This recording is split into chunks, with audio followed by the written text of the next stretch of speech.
So today I wanted to share with you a little tip that I learned at a trade show that I was at. Not a trade show, or like a boat show that I was at just this past weekend. I was talking to a guy from a real manufacturer, showed me something that really opened my eyes to why a lot of people don't like spinning reels. A little simple thing can make all the world of difference when it comes to spinning reels. Spinning reels are like, as much as we like to coin them as beginner pieces of equipment, spinning reels are actually very delicate and intricate piece of equipment to use. They can make your life so much easier. One of the best things to use for so many different things, but at the same time, they can really make your life miserable if used improperly. But I'm going to show you how that works. Today's video is actually sponsored by Mystery Tackle Box. You guys know that I've been kind of promoting Mystery Tackle Box for a very long time on my channel. Use my code that you'll find in the description box. Let's open up today's box and see what's in it. I just got this one in the mail today, so let's see what's in it. It's raining outside today. It's kind of nasty day, so I'm in the shop trying to organize things, all of my things. So here's this month's Mystery Tackle Box that I got right here. Got a little crankbait. This looks like more like a waking style crankbait from Strike Pro. That's a really good color too. I like that color. We got a little Swimbait in there. Swimbaits always work really good in springtime too, because you always got fish that are pre-spawn, post-spawn, or even spawning. Got a bag of stick baits in a really good color too, a green pumpkin with a blue tip. That's nice. Got another, is this a Swimbait too? Yeah, another Swimbait in here. That's cool. It's Swimbait with appendages. Well, I've never seen that before. It's like a Hilgermite Swimbait. And we got, now this is a pretty cool deal. It's like a spinnerbait, but it's not a spinnerbait. This is called a cycle bait. Cycle bait deal. You can see that the blade doesn't actually spin. It just kind of undulates back and forward. It's pretty cool. Well, concept. If you watched Freshwaters, my YouTube series on Catchco YouTube channel, you saw Chris Bula catch a couple fish on this guy. Got that. Got some more plastics in here. What's this? Oh, I got a little soft fish money lures. That's pretty cool. Got a pack of hooks, because everybody knows you always need hooks, right? And they give you a lot of literature. Optimum swim bait, where the fish swim bait's at. It tells you where the fish thing's at. A lot of the baits that come in your box, it'll tell you where they work the best if you kind of go through the literature that's in the Mystery Tackle Box. All right, so this literature is like, it's not just like some junk paper that they put in the box. This is stuff that actually help you catch fish. It tells you how to catch different species and how to target certain species of fish, and it tells you what the baits do that you got in your Mystery Tackle Box.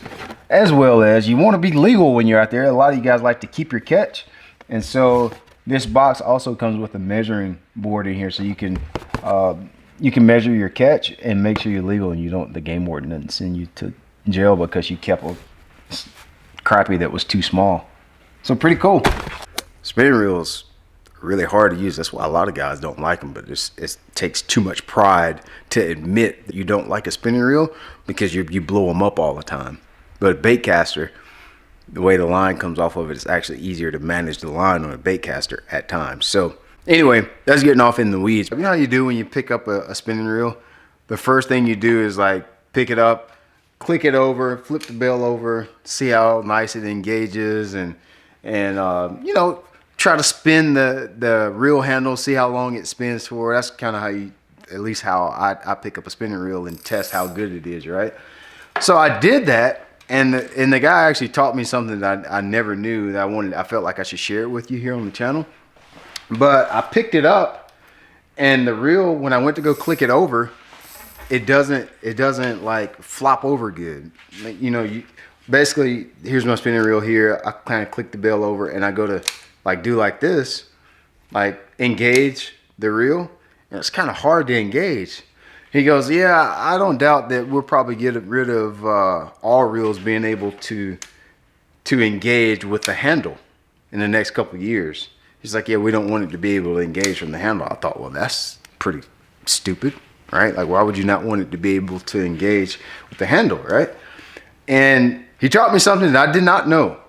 So basically, he said that they don't intend for the reel to engage with the handle on purpose, because what happens is when you engage a spinning reel, when the bail flops over and turns, you're putting twist in your line. You put a half twist in your line every time you do that.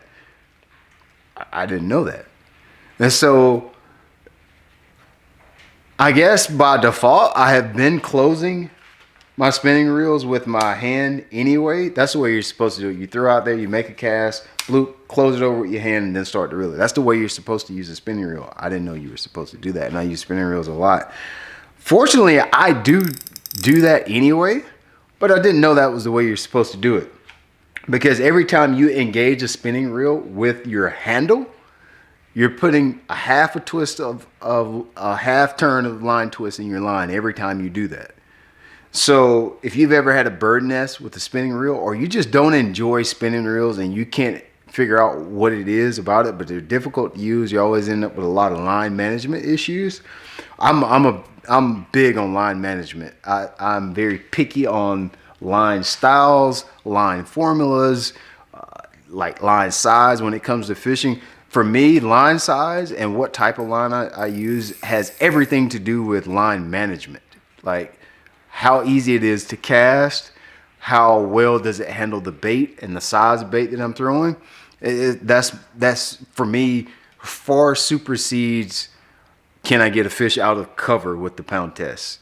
That does matter to me, but it's back on the list. Me, number one, when it comes to choosing line is line management. How long is this line? Is it going to allow me to cast? Is it going to allow the bait to work right? Is it going to make a mess on the reel? That's where I'm thinking when I pick up a spinning reel or bait caster and I put line on it. I'm thinking about line management first. How well is it handling the wind? How far is it going to let my bait do what it's supposed to do? So with that being said, I kind of got lost talking about line management. Putting that half twist of line, half turn of line twist in your line can cause your reels to blow up. You know, after you fish them half a day or so, you notice your line you can't cast as far, you're getting line twist, and eventually you end up with a bird nest, and now you're saying a lot of bad words, right? Well, throwing it, you make your cast out there, throw it, close it with your hand like this, pop. Actually, I'm going to put some clips in here of me doing that because I didn't realize that I did it.